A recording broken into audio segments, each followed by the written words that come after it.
Really good, good defense. We're gonna been working on them and getting an opportunity to see what they do and how they do it. Well coached, good athletes, tough team. And in terms of, you're obviously 11-1, put up big numbers. What do you think you have to do to take the next step against this kind of defense in this kind of situation? Well, I think first of all, you got to protect the football. They're a very opportunistic offense, and if you're gonna you got to limit. I mean, they're going to get their touches and they're going to get their opportunities. You don't want to give them any more than they need. You got to be physical. You got to try to take advantage of big plays when the big plays are there. They're not always there, but when there's an opportunity to take advantage of that, you got to do that. The trick is knowing when to do it and when not. Absolutely, right. And protecting the football. Well, practice is really crucial for a lot of young guys to get more experience on. A lot of your guys, as young guys, are playing. Right.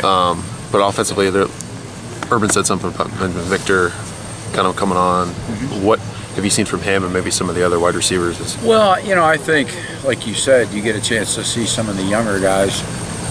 Unfortunately, we see them every Saturday because they all are playing for us. But I like Vic, what he's doing. I like Dwayne. Dwayne Haskins has had an opportunity to get a lot more reps. Yeah, he's playing Deshaun's role, right? He is. But even like yesterday, Joe had a final and had to miss a little bit at the end, and Dwayne got an opportunity to go in there. So it's really good work for him, and love what I see out of him and what he's doing. So that's always a good positive to be able to see that as you wind down the season, and then you start heading into spring. Tim, this year we've been waiting for a receiver to really just bust out, and be that, maybe that deep threat, whatever you want to call it. Y'all still found ways to win games with a passing game that seems to be more careful than going after. Is there a chance that this passing game could bust out? I mean, in the next 3 weeks, do you see guys making moves, et cetera, in practice that give you promise? I think the big thing for us, we never feel like we're a finished product, so we're always working to improve. I think we were putting a lot more emphasis, obviously, on the passing game to continue to develop that. Yeah. Both in protection and routes and quarterback play. All three areas, really. So I like what I see. We seem to be a lot more crisp than we have been. We just have to continue that. Yeah. For like a guy like Victor, though, could he?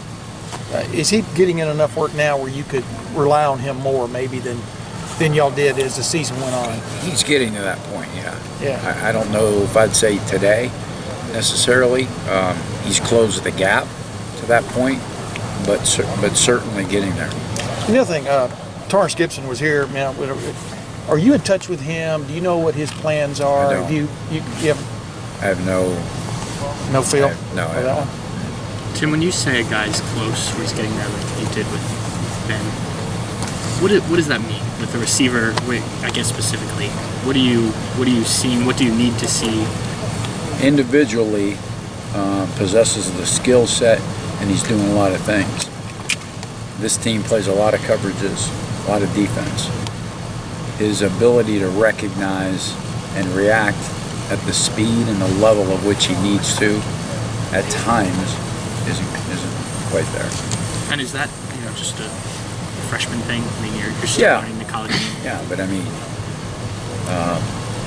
because the passing game is based on timing and spacing, and guys got to be where they need to be at a certain time, and the quarterback's trusting him. And this coverage, he's running this route, and this coverage, he's running this other route, and so he needs to be where he needs to be because the quarterback sees the big picture, but the receiver sees what's in front of him. That's it. And he has to be able to recognize, based on technique, leverage, things we call his triangle, what's happening to him. But it's got to happen in like 1.2 seconds. So when you play high school football, a lot of times teams don't play the elaborate defenses that you see at the college level. Some teams are a little more simpler than others. Other teams aren't. And so that's part of the growing process a lot of times for young players, and sometimes that's where they hit a wall. It's not that his ability's not there necessarily. That's why they call him freshmen, and I'll let a freshman always play. Tim, when you